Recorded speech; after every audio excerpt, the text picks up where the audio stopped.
안녕하십니까? 오늘은 죄인들의 삶은 어떠한가? 이런 주제로 잠깐 살펴보겠습니다. 죄인들에게 나타나는 것은 다음과 같은 것들입니다. 시편 32편 1절에서 2절에 보면 자기 범법을 용서받고 자기 죄가 가려진 자는 복이 있도다. 영 안에 간사함이 없고 주께서 불법을 인정하지 아니할 사람은 복이 있도다. 라고 말했습니다. 이 말씀에서처럼 죄인들에게는 범법, 죄, 불법이 나타납니다.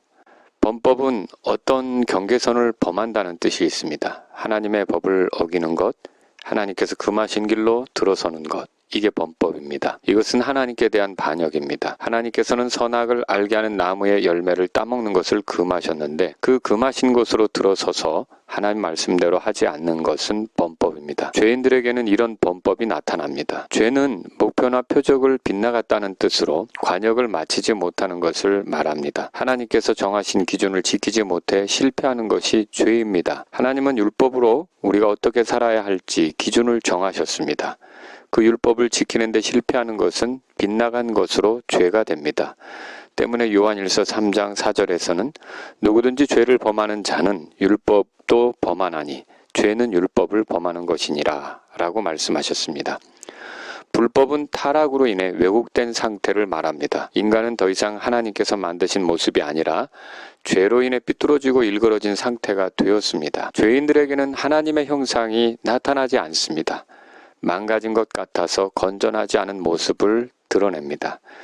이런 죄인들이 자기들의 범법과 죄, 불법을 가리기 위한 나름대로의 모든 시도는 다 불의가 됩니다.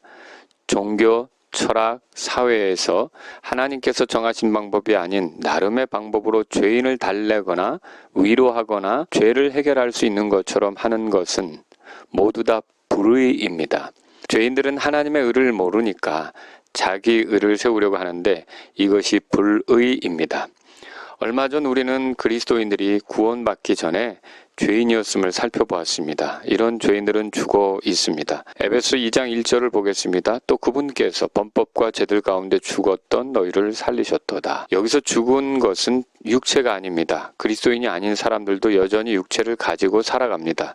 다만 그들에게서 죽은 것은 영입니다. 영이 죽었다는 말은 영이 없다는 말이 아니고 영이 여전히 존재하지만 하나님께 대하여 반응할 수 없게 된 것을 말합니다. 하나님을 알지도 못하고 그분의 말씀을 깨닫지도 못하며 그분의 사랑에 반응할 수도 없는 영적 상태를 영이 죽었다라고 합니다.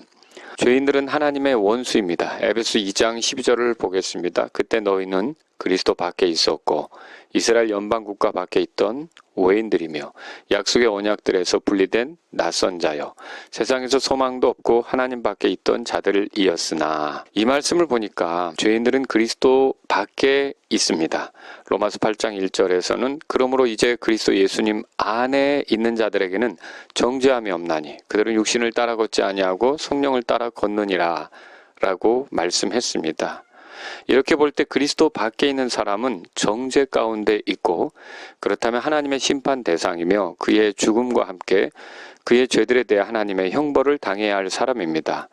또한 그는 성령님을 따라 걷지 않기 때문에 육신을 따르며 육신의 일들을 생각합니다. 육신 안에 있는 자들로서 하나님을 기쁘게 할 수가 없습니다. 죄인들은 이스라엘 연방 국가 밖에 있던 외인들입니다. 하나님의 말씀과도 상관없고 대언자들과도 상관없고 하나님을 경배하는 것과도 상관없으며 하나님의 성전과도 상관없는 사람들입니다. 약속의 언약들에 대해서는 낯선 자들이었습니다. 세상에서 소망도 없고 하나님 밖에 있는 자들이었습니다. 하나님 밖에 있다는 말은 하나님과 상관없이 살아가는 사람들이라는 말입니다. 이런 사람들이 예수 그리스도의 피로 하나님과 가까워진 것은 큰 은혜입니다.